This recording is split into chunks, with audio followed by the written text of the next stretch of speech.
সবাইকে স্বাগত এশিয়ান দেশ সংবাদে। দর্শক, পুরো সংবাদ জুড়ে আপনাদের সঙ্গে আছি আমি আনোয়ার রাজ। জনগণের নিরাপত্তা নিশ্চিতে যেভাবে পুলিশ দায়িত্ব পালন করে, ঠিক তেমনিভাবে সৎ পুলিশদেরও রক্ষার দায়িত্ব জনগণের ওপর বর্তায় বলে মন্তব্য করেছেন পরিকল্পনা উপদেষ্টা ডক্টর ওয়াহিদুদ্দিন মাহমুদ। বরিশাল সার্কিট হাউসে পরিসংখ্যান ও তথ্য ব্যবস্থাপনা বিভাগ আয়োজিত এক সেমিনারের প্রধান হিসেবে তিনি এসব কথা জানান। তিনি বলেন, শুধুমাত্র একতরফাভাবে উন্নয়ন সম্ভব নয়। জনগণ এবং প্রশাসনের মধ্যে পারস্পরিক সহযোগিতা থাকলে টেকসই উন্নয়ন সম্ভব হবে। সেমিনারে সভাপতিত্ব করেন জেলা প্রশাসক মোহাম্মদ দিলওয়ার হোসেন।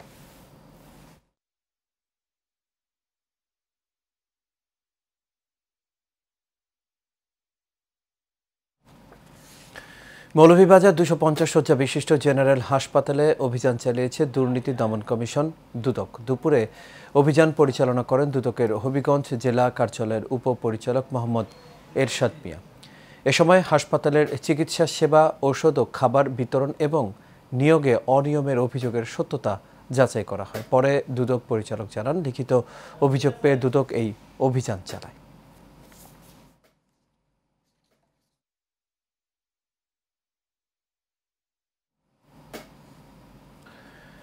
কিশোরগঞ্জে কলেজ ছাত্র হত্যা মামলায় 3 জনকে মৃত্যুদণ্ড দিয়েছেন আদালত। একই সঙ্গে প্রত্যেককে 10,000 টাকা অর্থদণ্ড দেওয়া হয়েছে। দুপুরে তৃতীয় অতিরিক্ত জেলা ও দায়রা জজ আদালতের বিচারক ফাতেমা আক্তার স্বর্ণা এই রায় দেন।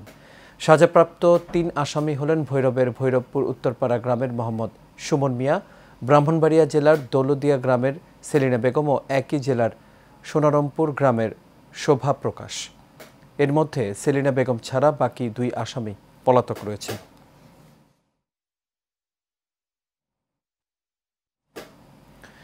নারায়ণগঞ্জ সহ সারা দেশের সকল গণমাধ্যম কর্মীদের বিরুদ্ধে হয়রানিমূলক মামলা বন্ধ ও গ্রেপ্তারকৃত সাংবাদিকদের মুক্তির দাবিতে মানববন্ধন করেছেন ফতুল্লা প্রেস ক্লাব। দুপুরে প্রেস ক্লাবের সামনে গণমাধ্যম কর্মীদের নিয়ে এই কর্মসূচি পালন করা হয়। মানববন্ধনে বক্তারা রাজনৈতিক, সামাজিক ও চক্রান্তমূলক মামলা হতে সাংবাদিকদের মুক্তির দাবি জানান। এ সময় উপস্থিত ছিলেন ফতুল্লা প্রেস ক্লাবের সভাপতি মোহাম্মদ আব্দুর রহিম, ফতুল্লা রিপোর্টার্স ইউনিটির সভাপতি নুরুল ইসলাম, সাধারণ সম্পাদক নিয়াজ মাসুম চৌধুরী সহ আরও অনেকে।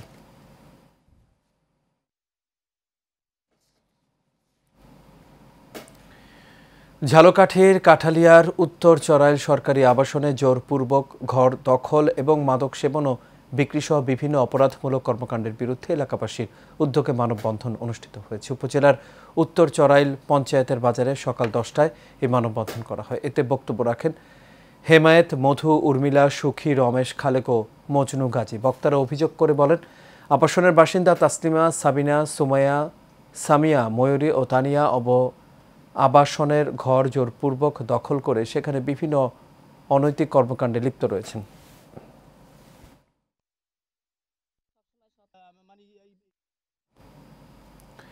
কুড়িগ্রামে নাগেশ্বরীতে মাদক নির্মূল ও সানজুয়ার ভিটার সহ মাদক ব্যবসায়ী কর্তৃক মিথ্যা মামলা প্রত্যাহারের দাবিতে মানববন্ধন ও সমাবেশ করেছে স্থানীয়। বেলা 11টায় উপজেলা গেটের সামনে ঘণ্টাব্যাপী মানববন্ধন অনুষ্ঠিত হয়। এতে বক্তব্য রাখেন উপজেলা বিএনপির আহ্বায়ক গোলাম রসুল রাজা, পৌর স্বেচ্ছাসেবক দলের যুগ্ম আহ্বায়ক জাহিদুল ইসলাম, বৈষম্য বিরোধী ছাত্র আন্দোলনের উপজেলা শাখার আহ্বায়ক মেহেদি হাসান সহ আরও অনেকে।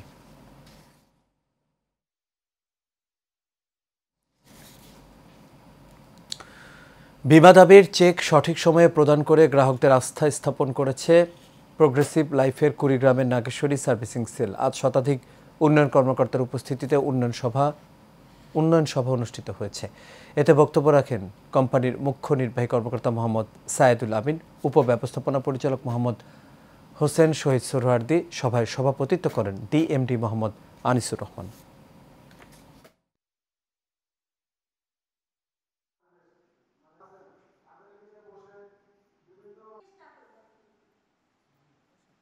আপনাদের এখানে গ্রাহক সেবা আরো ভালো এবং গ্রাহককে আপনারা নিয়মিত সেবা দেন, যাতে গ্রাহক মনে করে যে না, এখানে কর্মীরা আমাদের সেবা দেওয়ার জন্য তারা সর্বোচ্চ চেষ্টা করে। যারা উদ্যোগ নিয়েছিল এই সমস্ত উদ্যোগ তারা এই প্রতিষ্ঠান করার জন্য আজকে তাদের সেই উদ্যোগ সফল হয়েছে এবং সারা দেশে ব্যাপ্তি সৃষ্টি হয়েছে। আমি চাই আরো প্রোগ্রেসিভ লাইফ ইন্স্যুরেন্স আরো দিক থেকে আরো উন্নতি করুক।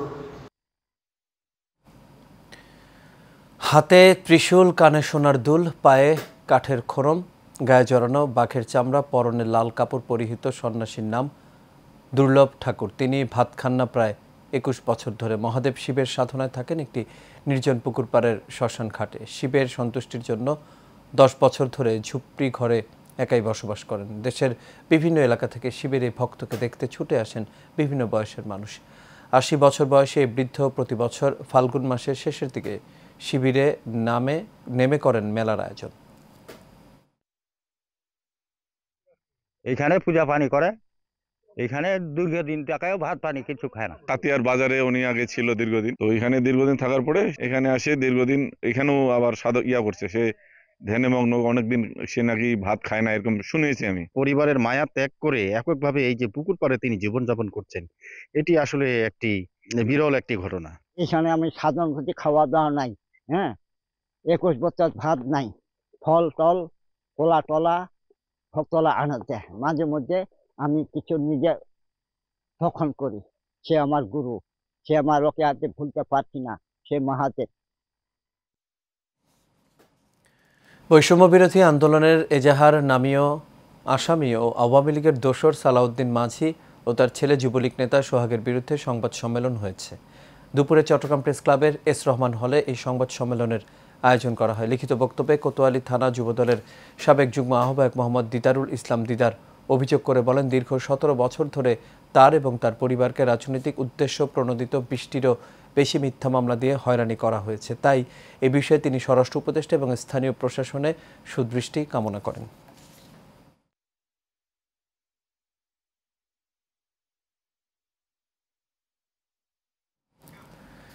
ইসলামী আন্দোলন বাংলাদেশ চট্টগ্রাম মহানগর শাখার মুক্তিযোদ্ধা বিষয়ক সম্পাদক আব্দুল্লাহ আল ইসলাম সোহাগকে যুবলীগ নেতা বানিয়ে সংবাদ সম্মেলন করে মিথ্যা অপপ্রচার চালানো হয়েছে। এরই প্রতিবাদে সংবাদ সম্মেলন করেছে ইসলামী আন্দোলনের বাংলাদেশ চট্টগ্রাম মহানগর কার্যালয়ে এই সংবাদ সম্মেলনের আয়োজন করা হয়। এতে লিখিত বক্তব্য পাঠ করেন মহানগর সভাপতি জান্নাতুল ইসলাম। এ সময় তিনি মিথ্যা অপপ্রচারের নিন্দা জানান এবং সোহাগ ও তার বাবার বিরুদ্ধে মিথ্যা মামলা প্রত্যাহারের দাবি জানান।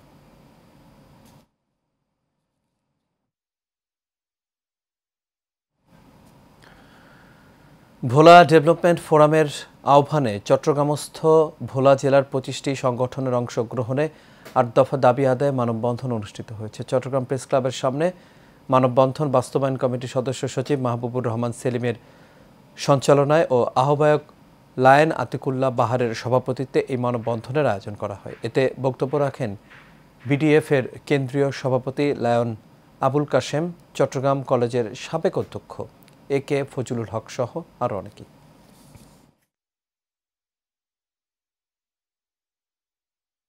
গাজীপুরে দলিল লেখক সমিতি SR অফিস কালীগঞ্জে নবনির্বাচিত নতুন কমিটির পরিচিতি সভা অনুষ্ঠিত হয়েছে।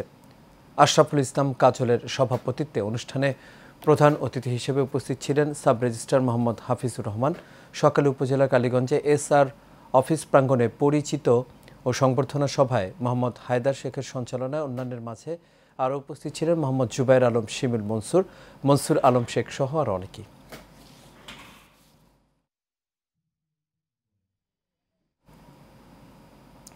গাজীপুরে ক্যান্সার আক্রান্ত মমতা বেগমের চিকিৎসার দায়িত্ব নিলেন যুক্তরাজ্যের গোলাম সাব্বির আলী পারভেজ। দীর্ঘদিন ধরে ক্যান্সারে আক্রান্ত কোনাবাড়ি এলাকার মমতা বেগম 9 নম্বর ওয়ার্ডের সাবেক সভাপতি প্রয়াত শাহজাহান মিয়ার স্ত্রী। পরিবারের আর্থিক অসচ্ছলতার কারণে চিকিৎসা ব্যয় মেটাতে হিমশিম খাচ্ছিলেন তার সন্তানরা। পরবর্তীতে বিএনপির ভারপ্রাপ্ত চেয়ারম্যান তারেক রহমানের নির্দেশনায় মমতা বেগমের চিকিৎসার সম্পূর্ণ দায়িত্ব গ্রহণ করেন এবং পরিবারটিকে আর্থিক সহায়তা প্রদান করেন গোলাম সাব্বির আলী পারভেজ। গাজীপুরে ব্র্যাক শিক্ষা প্রকল্পের সহায়তায় শিক্ষা প্রতিষ্ঠানে যৌন হয়রানি প্রতিরোধ, বাল্যবিয়ে, বুলিং ও রিপোর্টিং অ্যান্ড রেসপন্ডিং সহ বিদ্যালয়ের শিক্ষার্থী ও শিক্ষিকাদেরকে নির্যাতন মুক্ত রাখা নিয়ে আলোচনা সভা অনুষ্ঠিত হয়েছে। জেলা প্রশাসকের সম্মেলন কক্ষে আয়োজিত অনুষ্ঠানের প্রধান অতিথি ছিলেন অতিরিক্ত জেলা প্রশাসক মোহাম্মদ সোহেল রানা। ব্র্যাকের জেলা সমন্বয়ক আবু জাফরের সভাপতিত্বে ও নুরুল হকের সঞ্চালনায় বিভিন্ন সরকারি কর্মকর্তা এবং প্রিন্ট ও ইলেকট্রনিক্স মিডিয়ার সাংবাদিক সহ অনেকেই উপস্থিত ছিলেন।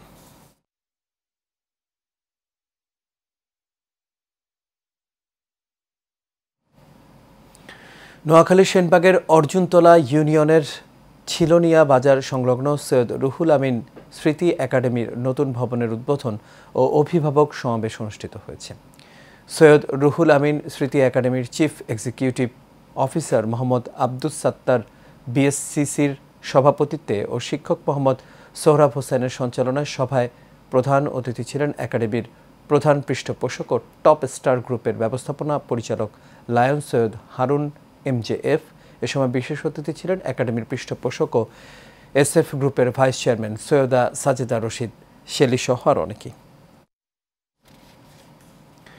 খুলনার ফুলতলা উপজেলার শিরোমণি খানজাহান আলী আদর্শ মহাবিদ্যালয়ের কনফারেন্স রুমে ঐতিহাসিক কোরআন দিবস উপলক্ষে আলোচনা সভা ও কোরআন বিতরণ করা হয়েছে। বাংলাদেশ ইসলামী ছাত্র শিবির খানজাহান আলী থানা শাখার আয়োজনে এতে প্রধান অতিথির বক্তব্য রাখেন ইসলামী ছাত্র শিবিরের কেন্দ্রীয় কার্যকরী পরিষদ সদস্য খুলনা মহানগর শিবিরের সভাপতি আরাফাত হোসেন মিলন। খানজাহান আলী থানার সভাপতি আল ইমরান শেখের সভাপতিত্বে বিশেষ অতিথি ছিলেন সাবেক কেন্দ্রীয় HRD সম্পাদক আব্দুর রহিম।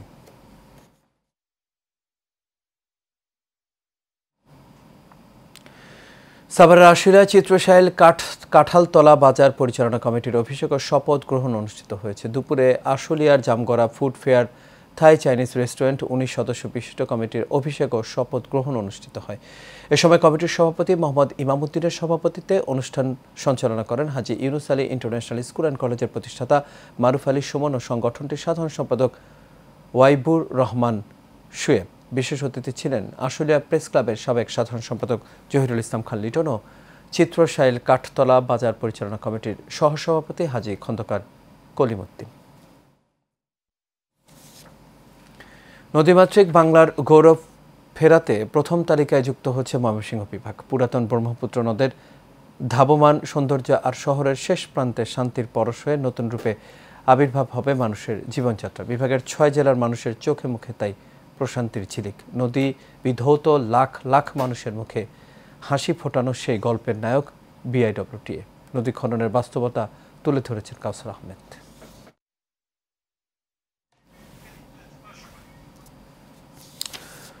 দর্শক দুঃখিত, রিপোর্টটি প্রক্রিয়াধীন রয়েছে, পরবর্তীতে হাতে পাওয়া মাত্র আমরা আপনাদের তা জানিয়ে দিব। চলে যাচ্ছে পরবর্তী খবরে। কুমিল্লার ব্রাহ্মণপাড়ার বাড়ির পাশের ডোবায় পড়ে জিহাদ ও রায়হান নামের 2 শিশুর মৃত্যু হয়েছে। দুপুরে উপজেলার চামদোলা ইউনিয়নের রামচন্দ্রপুর গ্রামে এই ঘটনা ঘটেছে। নিহত জিহাদের বয়স 5 ও রায়হানের বয়স 3.5 বছর। নিহত জিহাদ ওই এলাকার জলিল মিয়ার ছেলে এবং রায়হান কুমিল্লা সদর উপজেলার দক্ষিণ উপজেলার চোয়ারা এলাকার রুবেল মিয়ার ছেলে। চট্টগ্রামের রাঙ্গুনিয়ায় বসতঘরে বৈদ্যুতিক কাজ করতে গিয়ে নঈমউদ্দিন খান নয়ন নামে এক ইলেকট্রিশিয়ানের মৃত্যু হয়েছে। সকালে 11টার দিকে পূর্ব সৈয়দবাড়ি এলাকায় দুর্ঘটনা ঘটে। স্বজনরা জানায় প্রতিদিনের মতো সহকর্মী নিয়ে স্থানীয় নুরুল আমিনের নতুন পাকা ঘরে বৈদ্যুতিক কাজ করতে যান নয়ন। একটি কক্ষে বৈদ্যুতিক সরঞ্জামের কাজ শেষ করে সংযোগ দিয়ে পরীক্ষা করতে গিয়ে বিদ্যুৎ স্পৃষ্ট হন তিনি। পরে তাকে উপজেলা স্বাস্থ্য কমপ্লেক্সে নিয়ে গেলে চিকিৎসক তাকে মৃত ঘোষণা করেন।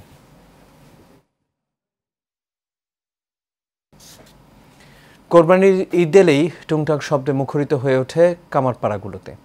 বেড়ে যায় কারিগরদের ব্যস্ততা। হাতুড়ি পেটার শব্দে মুখর খুলনার ফুলতলা উপজেলা বাজারের কামারপাড়া। সারাদিন তপ্ত ইস্পাত গলিয়ে চলছে পশু জবাই ও মাংস কাটার জন্য ছুরি, চাপাতি, দা, বটি সহ নানাবিধ সরঞ্জাম তৈরির কাজ। কামারপাড়ায় গেলে শোনা যাচ্ছে হাতুড়ি পেটানোর শব্দ। কেউ ভারী হাতুড়ি দিয়ে পেটাচ্ছেন অঙ্গনরঙা লোহার খণ্ড, কেউ পুরনো দা ছুরিতে শান দিচ্ছেন, কেউ আবার কয়লার আগুনে বাতাস দিচ্ছেন। কৃষি বিষয় সমস্ত জিনিসপত্র তৈরি করা হয়, দাও, কাশি, খুন্তা, কুদাল, কুড়োল সব।